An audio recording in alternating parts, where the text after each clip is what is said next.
Right, welcome everybody. This role's normally Sue's, but she's a bit under the weather.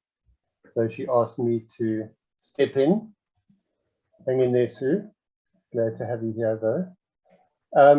For those of you who haven't been here before, this is the fourth workshop. It's part of the very long closure of CDRA. Well, CDRA has closed and is now alive in all sorts of other ways. So I think we've died well. But as part of that closure, we brought together a whole lot of people to write, to do some writing on their practice, on where their practice is now. People who were part of CDRA, people who were connected to CDRA, some former clients, some former associates, fellow travelers of all sorts. And out of that emerged this collection of papers, which we decided to release every 6 weeks, roughly, through these workshops. So you're very welcome. This is the fourth one, and it's based on a writing by Rubert van Blerk, my good colleague now. We've been working together for, gosh, some 15, 16, 17 years. Are now part of the same organization, Cameron Tree Associates. And I think that's it. Rubert, I'll hand over to you to take us forward. Thank you very much, Doug, and again, good afternoon to everyone, and really a big appreciation from my end that you have set aside time, that this was important enough for you to have your presence felt, and yes, for having read the article, and yeah, hopefully also that it has been able to that it has been helpful in some way. So I've got a I'm not sure, I've always been knowing, we always had for a while now this thought that this moment is going to arrive at some point. I know the last one was in, I think, was it November or end of November or sometime or early December. And when these seminars started, I always thought, well, it's somewhere far still to go. And as you would have seen in the piece that I've written, it is, it's one of those kind of things that you do that almost takes, it almost eats out of you, it takes huge chunks out of you to be able to do. So without any further ado, let me just try and describe to you what I actually have tried to do in the writing, and not taking away the fact that the writing is its own thing, and that you take out of it what works for you, and what makes sense for you, and your own connections. But it's really just to try and just give you a sense of, in my head, what was happening. So so what motivated me to write this? As you would see in the writing, it's a big, deep personal connection, relationships with people, quite intimate relationships with people, and a relationship with a place that I didn't even know existed before coming there for the first time in May 2016. And And as you will also see, it reveals a moment in my own journey. So even at my last birthday, when I turned 61 a few days ago, uh, you know, there's still a journey, and there's still lots of a long path to follow. So that's the one thing. It was also an opportunity to make my practice more visible, something I could learn from and share. So that was also one thing that guided me. And always, as always, I suppose in this work that we do, through the writing also, maybe even unconsciously, an intention to help things change. Those were the things. If I were to ask myself, why did I write this? Those are the things that come to mind for me. And then just looking at the piece itself, sort of the structure and themes that have come out of the piece, or that I've tried to work with in the piece. Basically, I think there are three parts, and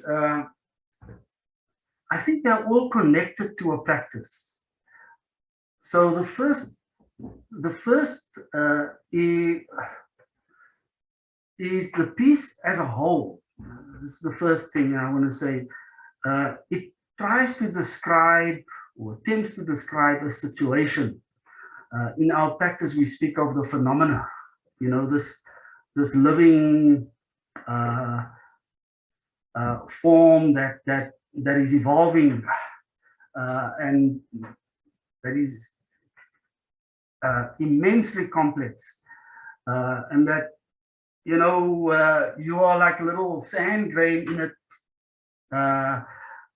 you know, on a beach, and yeah, you know, this thing that I'm trying to describe comes out of an intervention, an experience of what I've observed, what I've heard, you know, kind of trying to stand outside, but also looking in, and trying to stand inside, looking out, of kind of situation.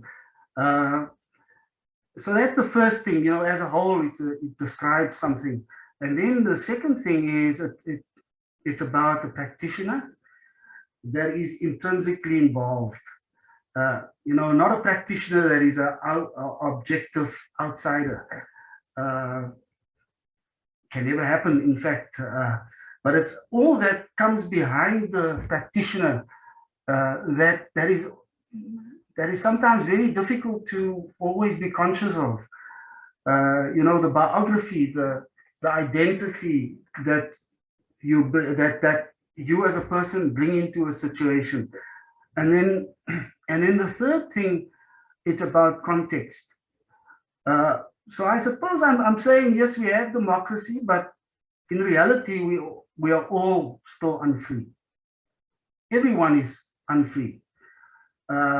As a human body, we are unfree. The long-term effects of colonialism, apartheid remain. And like right at the beginning of my piece, you know, the violence still lives in our dreams. So that's another part of this. I mean, this is me describing the structure and the themes, and those are the three things that come to mind. And then the last little thing I want to share is just out of the piece, what are the lingering feelings and questions that still remain? And the first is that so much remains unresolved. The problem is so huge, and a practitioner almost insignificant, despairing, hopeless. You know, even in reading this again, you know, and I remember the people, and I remember the one person who is who I connected with, who has died. Yeah, you can't help but feeling a lump come up into your throat. So yeah, it's how to change the story, how to get beyond despair in the work is something that remains with me. And then just a question, which is connects with practice, which is this idea of the work and how we work, and holding that conscious all the time.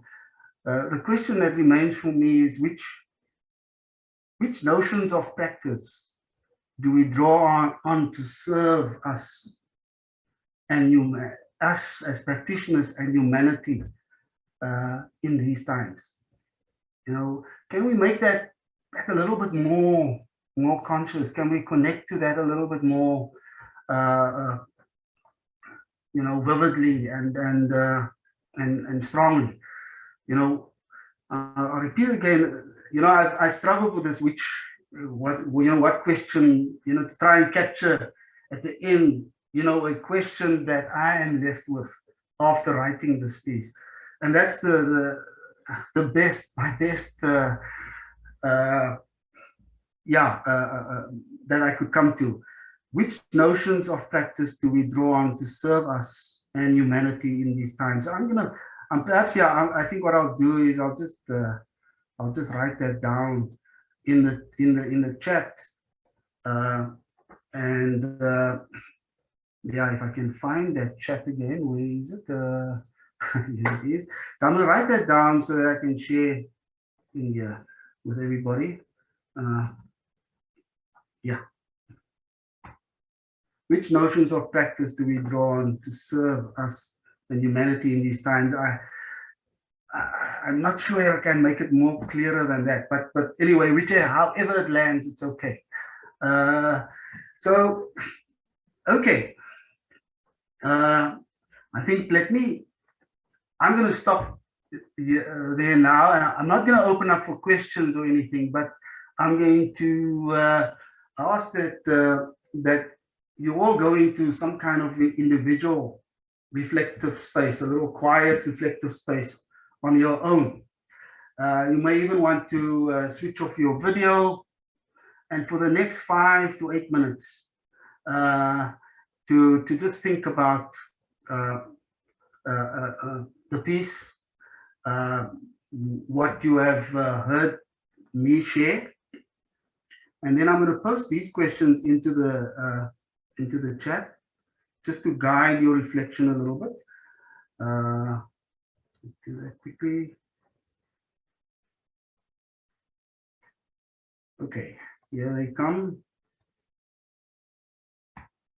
Okay, so let me just go through them. The first one is, what feelings are stirred up for you in reading this, and why? The second that I'd like you to think about is, what experience or experiences have you had that connect you with this in some way?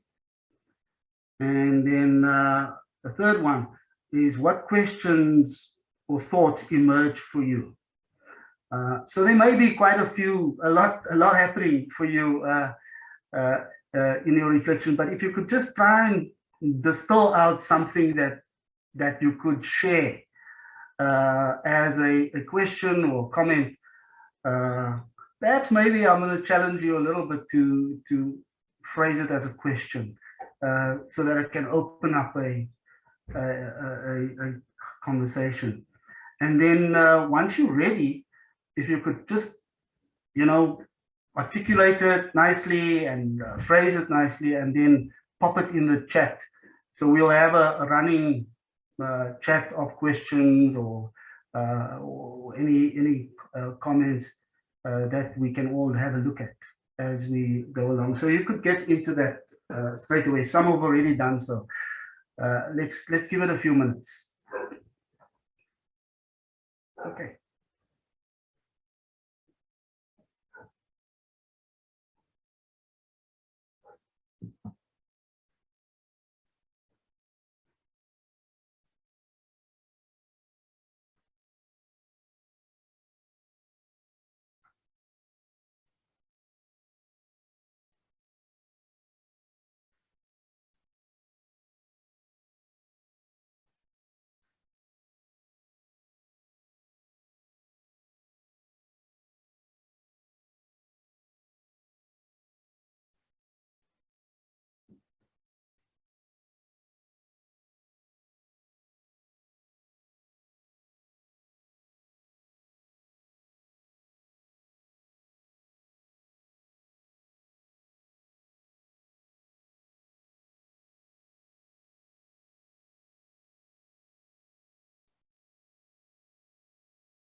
Nice. We see some questions coming in already. And let's give a few minutes for that to happen.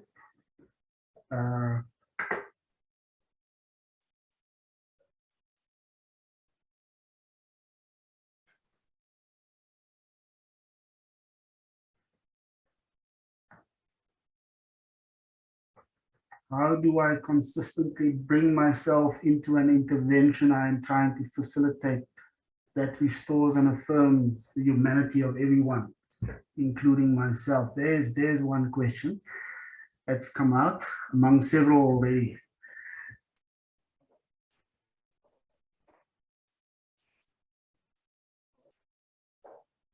The power to come and go always remains with us, but can we try to learn better what has value for those we worked with? How are we doing this? Yes.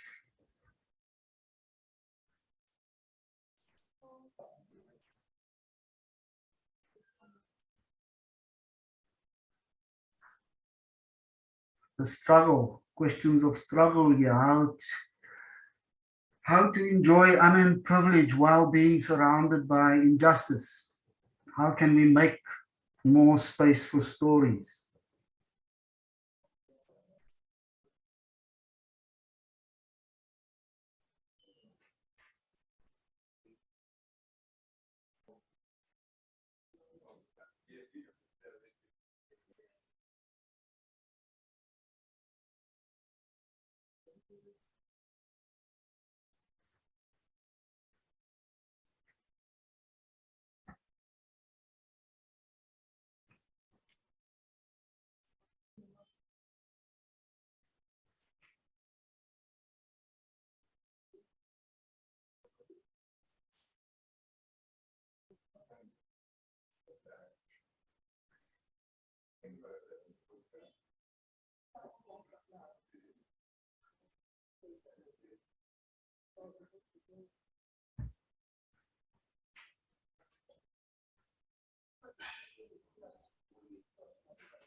A little bit more time.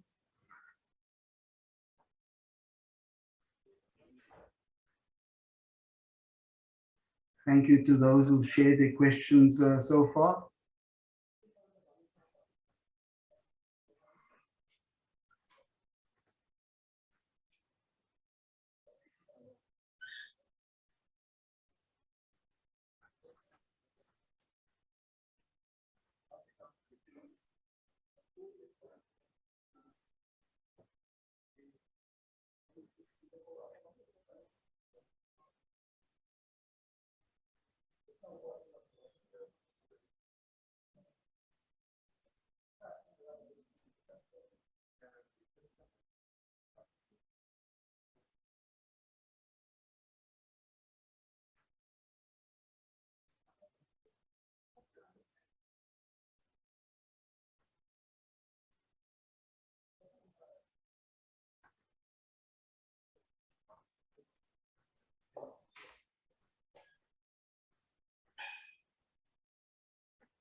Sure.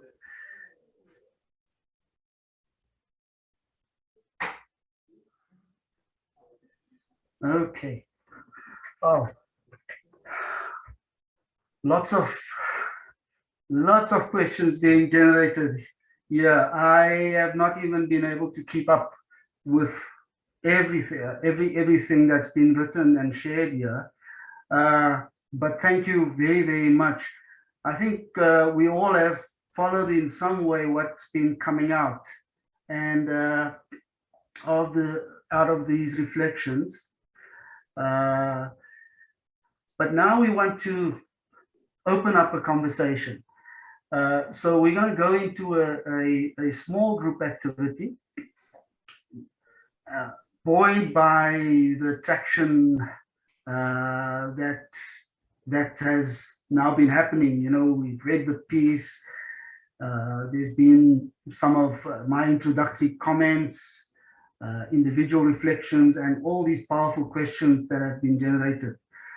So I'm going to ask Doug if he could, manage this part.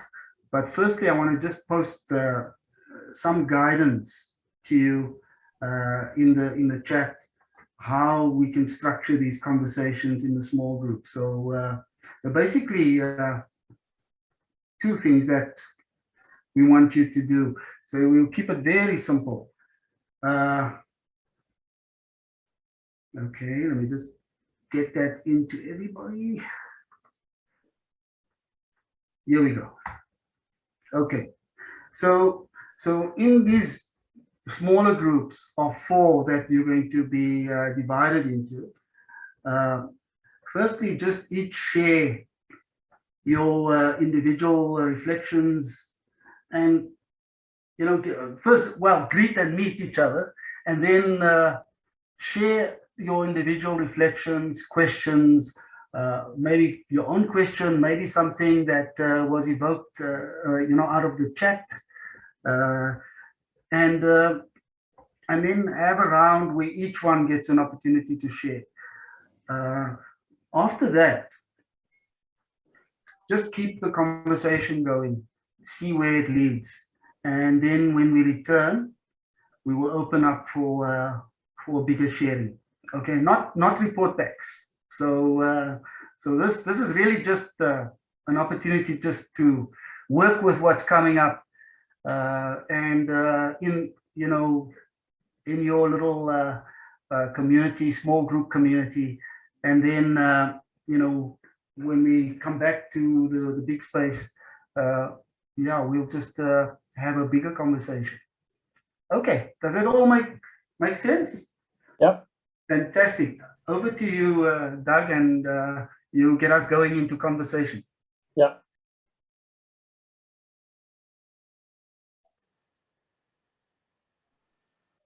Okay. Well, we're having a conversation, and it's just continuing with all of us together now, and coming out of your sharing. What can you share in the bigger group right now? I mean, what's really been standing out for you, and that you'd like to put out here, and perhaps we could try and do it by connecting with each other as far as possible, connecting the conversation. What someone puts out something, how does that connect with what has come up in the other groups, and perhaps you could follow a course of conversation in that way, have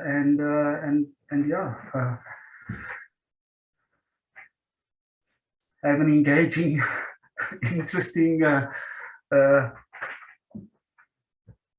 of sharing happening between us. So it's open. Whoever wants to start us off. I'm happy to make a start.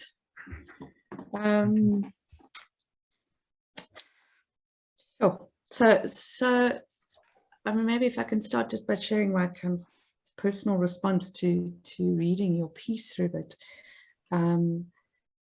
because it was just in our small group. I managed to talk a little bit more through. I was very moved and very moved. That even that word moved, I feel like I have been literally moved into something else through reading your piece. And I sort of tried to write something. I said, through the exquisite writing and bringing of himself, Rubert's piece resolves the problem it seeks to portray.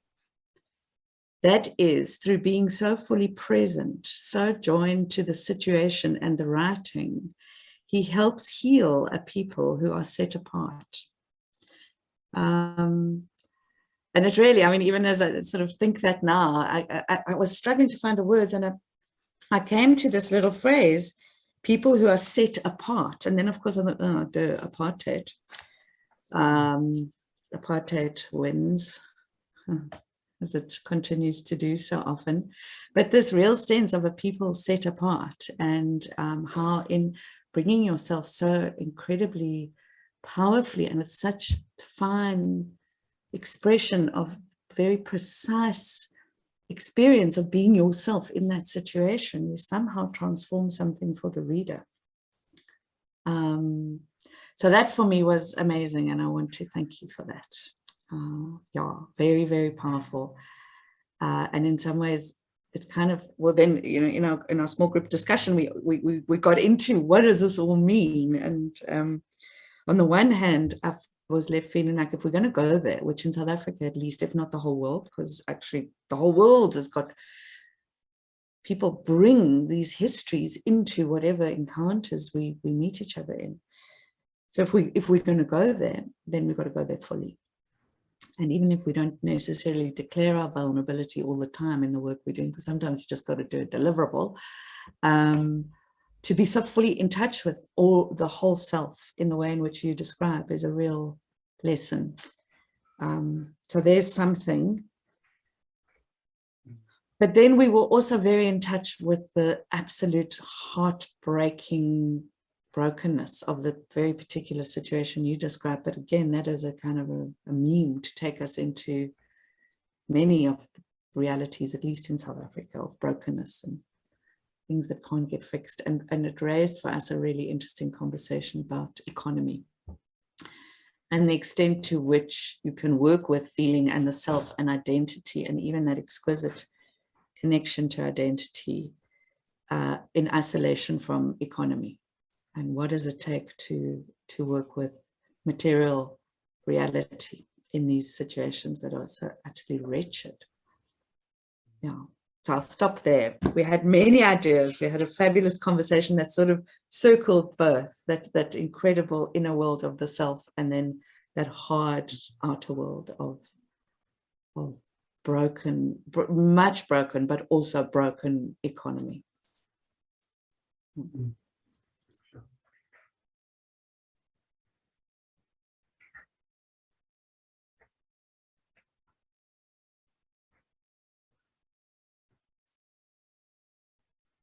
Thank you, Sue.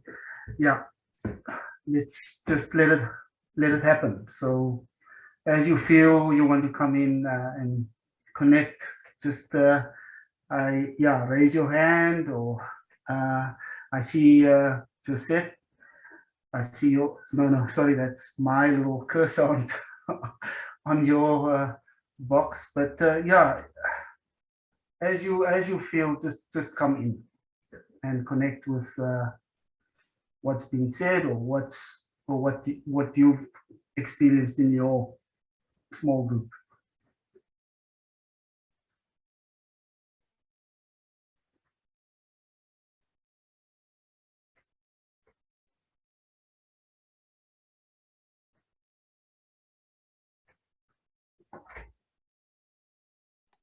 So perhaps I'll come in, because we had that link with economy that was very palpable. And I had asked the question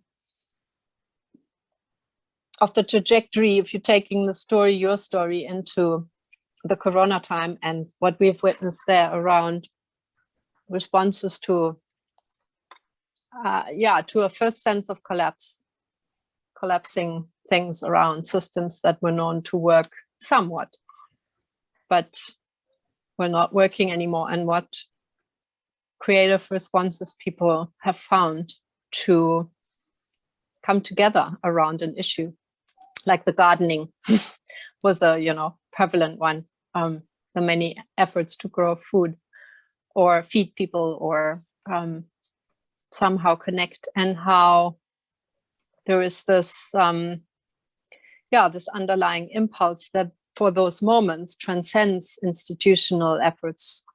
We've spoken about that in other contexts in the conflict resolution work, also with the xenophobia waves, like these amazing responses that transcend initially and then pulled back into the form of everyone in their organizations kind of just getting busy with sustaining the form again, and not coming together in that same way. So, but there were questions around what have these last 2 years brought, that have maybe brought people together in creative ways without facilitators, interestingly often, or with everybody as facilitator, who decided to gather. Yeah, so I'll just leave it at that. And I was sharing a little bit about my experience in Zimbabwe, where the known systems collapse, around currency, economy, is much further ahead, and the communities that have invested in working consciously on the relational plane, actually having been much more resilient in the response to the pandemic and everything else than other communities. So this question of what you surface through your writing, the relational domain and the feeling domain and the inner experience domain, when that is becoming shared, people trusting one another to the extent that that is shared, how resilient, people do that over many years, how resilient that is. Yeah, thank you. Thanks, dear.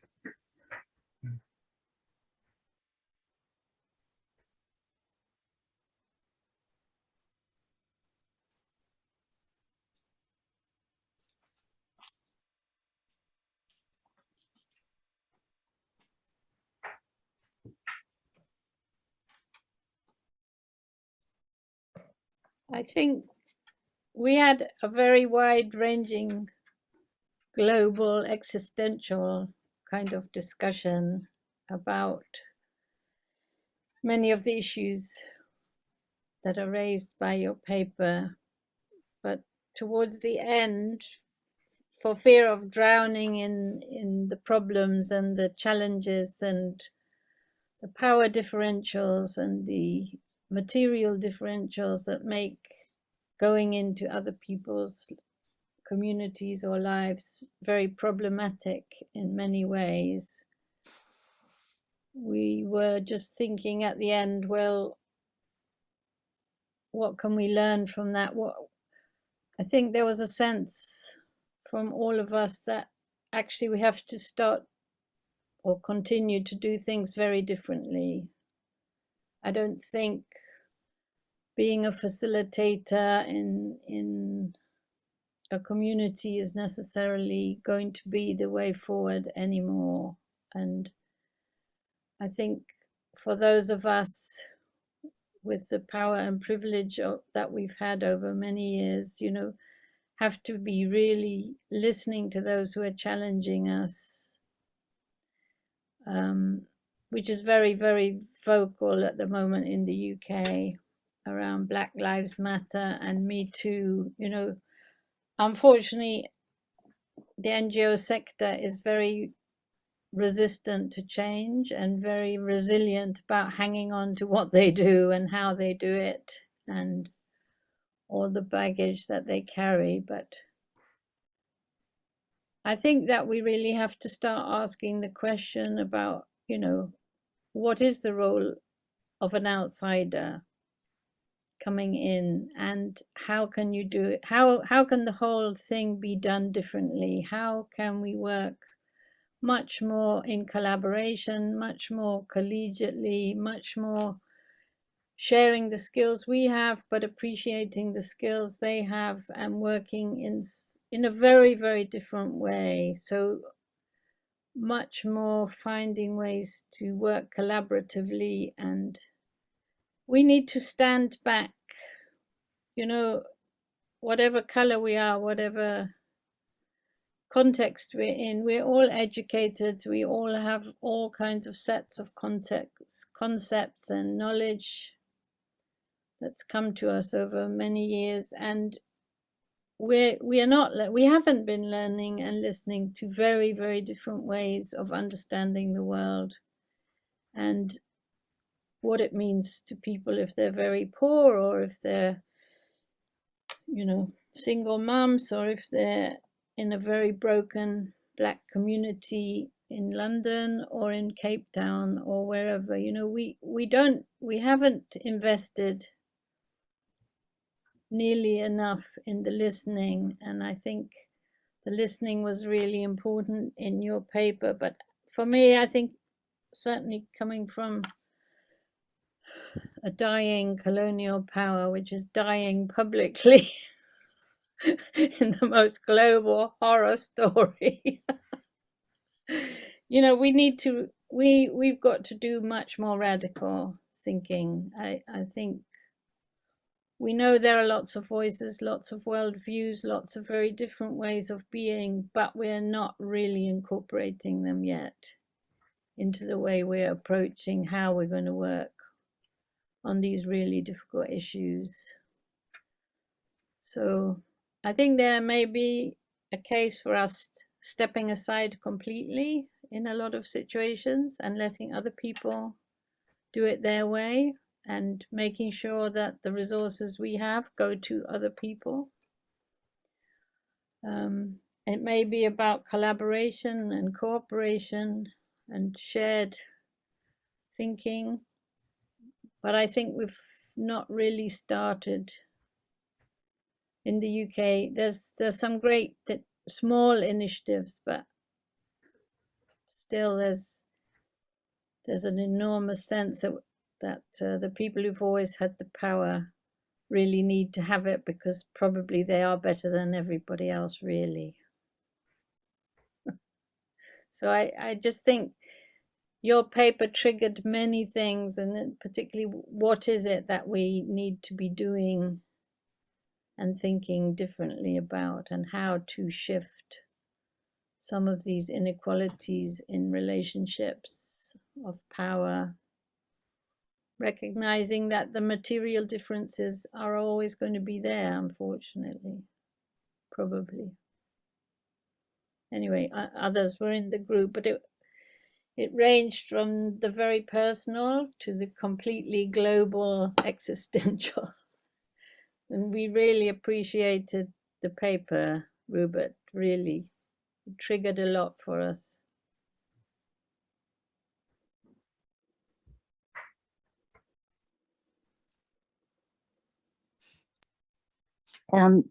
Similarly, Rubert, I am the paper.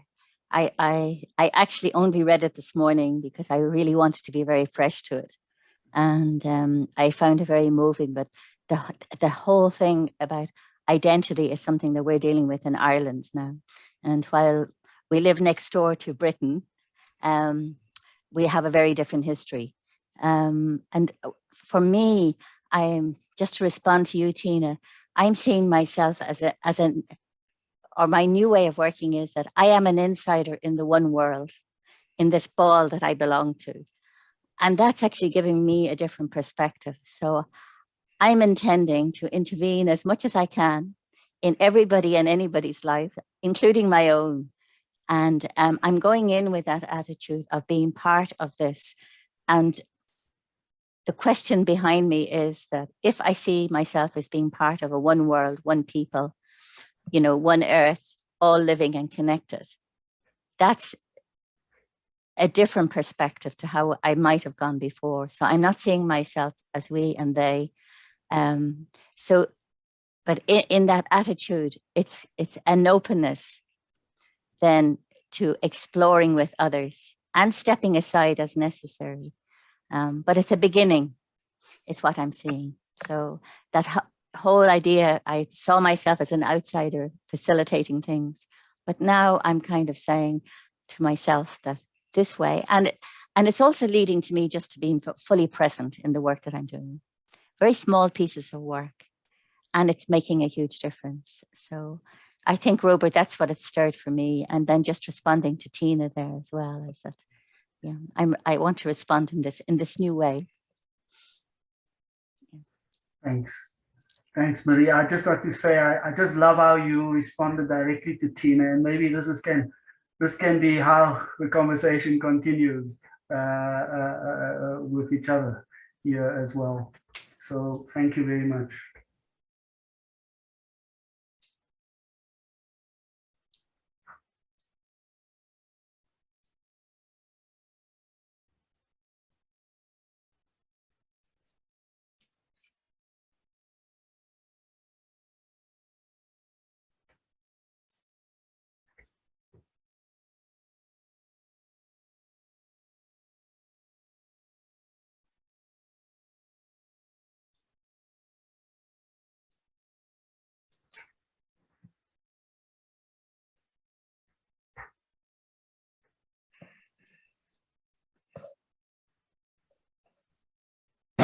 I just love also how the silent voices fill up how the silence fills up the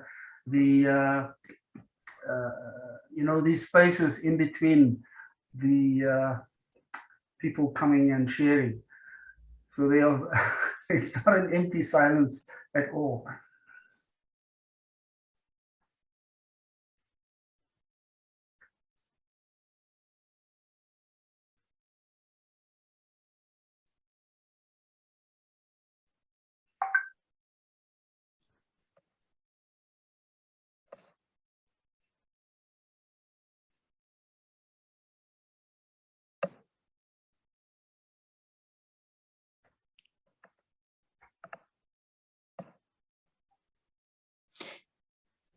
I'm thinking, Rubert, for me, I think the silence is for me, it's like there's so many thoughts in my head out of the conversations that we had in our small group, understanding, of power and rank and identity and belonging, that it's very difficult to respond because it's like a mishmash in my head that I want to take away and process. So that's for me in the silence here. Yeah, and I think we talked about just the one thing about the taboos, or if that came up in the conversation, but I think they're the things that are happening in my life where I'm having to think about all the taboos of the past, and it's like a whole questioning of everything that I've believed in the past, and it really shakes your very ground, and I think that's what your article has done. It's expressed it so well, that it's kind of like you're being toppled constantly and you're in this very shaky space. That's my own feeling.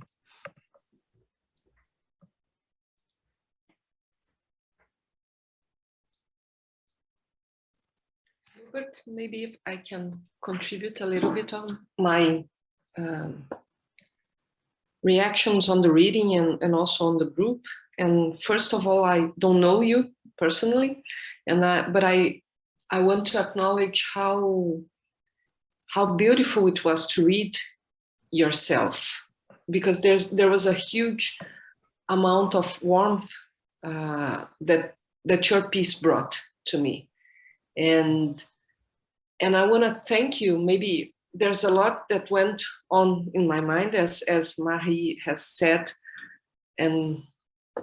but the thing that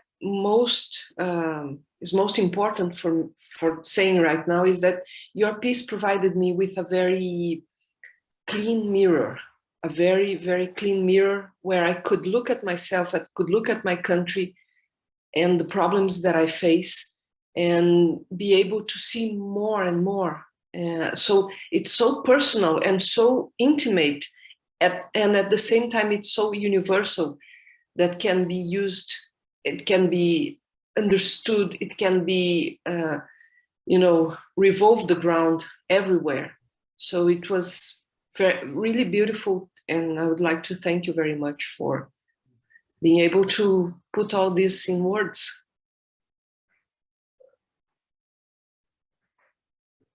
Thank you.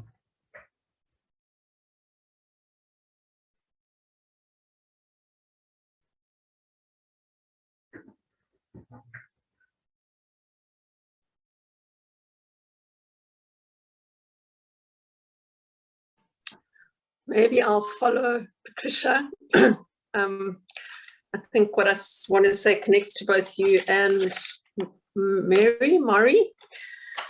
Yeah, like everyone else, Rupert, I want to thank you for the paper, but really want to pick up on something about the writing itself, because even when you introduced today, and there were moments where you seemed hesitant about writing the story, and that it seemed like it took some journey to actually get to that point of writing it. And I don't know all of what that was about and what that hesitation is about and stuff. And you also reference your own education and privileged position and stuff.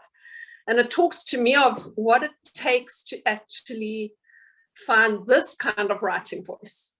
this kind of writing voice, which reflects the vulnerability and the standing in your truth and the expressing of your feelings and all the things that these dialogues and facilitations and stuff that we try and do are supposedly hoping to facilitate for the people that we're with. And your point at the end about who benefited more really spoke to me, because I've had similar experiences, but I'm guessing that it was quite a journey to do the writing. And if I think of my own writing in my master's a few years ago, it nearly killed me to write that thing.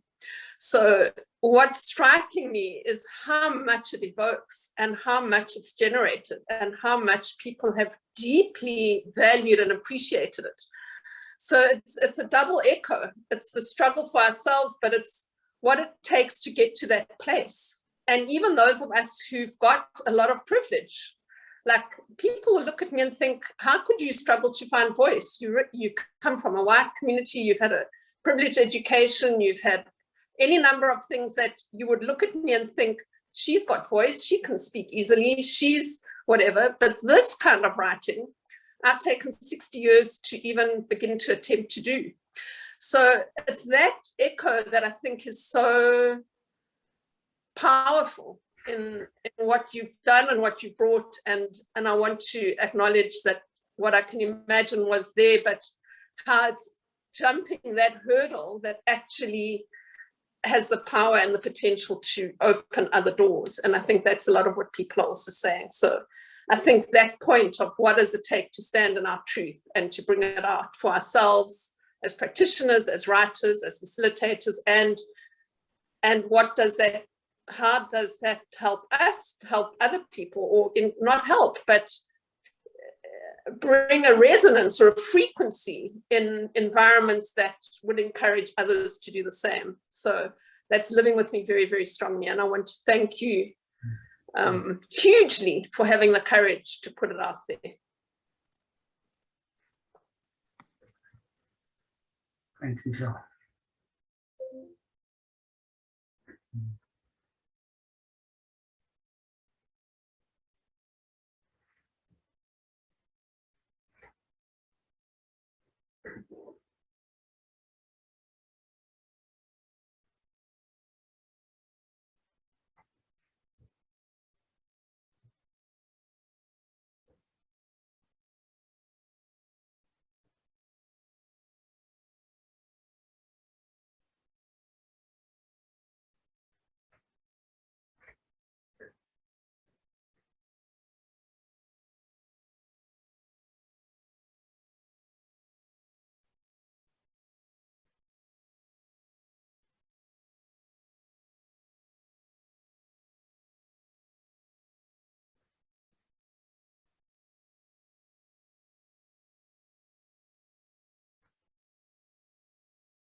Well, I want to, yeah, it's actually, yeah, quite a, yeah, I'm feeling quite moved in the way that that this has moved people. I mean, what I've put out there has moved people, and how in various ways it has connected you to something that is quite important. So for that, yeah, I'm greatly grateful. It is, yeah, in having put out the piece, and thinking about this seminar, I came to one thought, which was that I didn't want the focus to be as much on me as the writer, but more on what it has evoked for you in your own practice, in your own grappling with some of these issues and difficulties, challenges. So I think that when I hear the silences, I'm hearing a bit more of that grappling and engagement. It's not an easy thing to talk about and to engage with, because there's just so much unanswered questions. There's just so much difficulty. It's just so hard, and yeah, that I think comes through in the writing to some extent. So where I am now is that I'm not a facilitator any longer in you know, the relationships I have with the enduring relationships that have come out of this this work that I did, and now it's more a kind of a friendship, because I still have a contact with the people who I wrote about, and the specific people, and sometimes that contact is even on a daily basis, and full and you know, with joy and heart, you know, when we engage, when we meet with each other. I mean, at points we do, but also the continued despair, the continued almost brutalization of people, you know, and loss and grief and all those things, and you know, but it's all mixed up. But I'm not the facilitator any longer, and I don't think I want to be a facilitator any longer. I just want to be a friend right now, and that's all. So it's all, it continues. It's inside me, and I'm sure that the relationship endures into the future. Yeah, we've met, and now we, you know, our tribute, yeah, somehow or other, we, you know, through this I've connected with people, and I feel deeply you know, bonded with certain individuals, and that has left me all the richer as well. So yeah, I suppose, yeah, that's how I can end, and really just voice my appreciation again for everyone who have come to join in this conversation. I also want to just thank Sue Davidoff, who was the person who sort of held my hand through the writing of this piece. And unfortunately, she and Elle are not able to be here with us today, but they are definitely with me here in spirit. And yeah, Sue Soul was always there alongside, you know, in sort of bouncing off ideas around today's seminar and process. And then, of course, Doug, who is a kind of engine, provides the working cogs and machinery that makes this happen. So yeah, from my side, yeah, thank you very much. And I think I also just want to add that I've seen, you know, old comrades of mine, and I'm saying old in a very respectful way, but yeah, I just want to say how nice it is to see you, Val Dovey, who when I was still in the education department, I still we were very close and connected around conflict resolution work back then. So great to see you again, Val. And of course, there are many others who were also part of this group. I'm very, very, very happy to see you. I think you know who you are. Big connections with you, and all of the best going forward.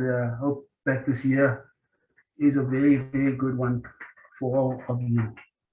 So yeah, that's it from me.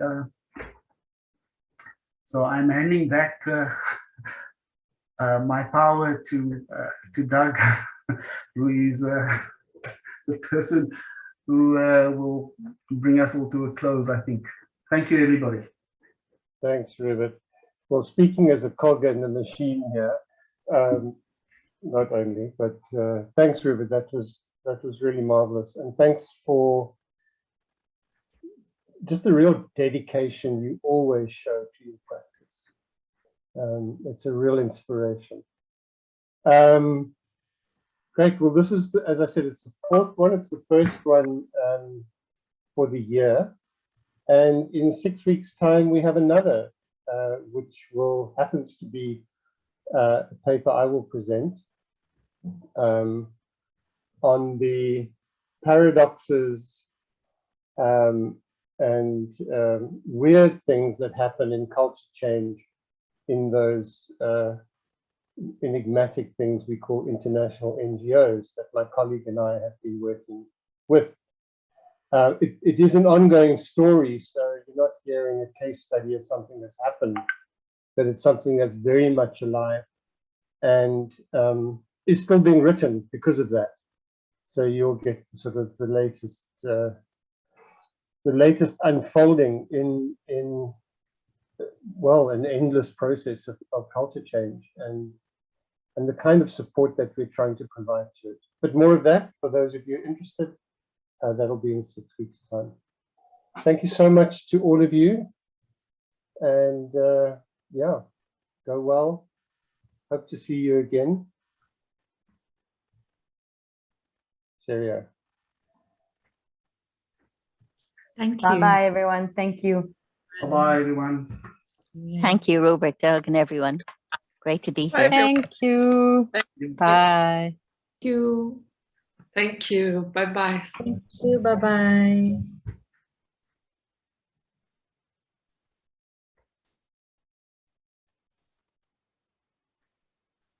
Mm.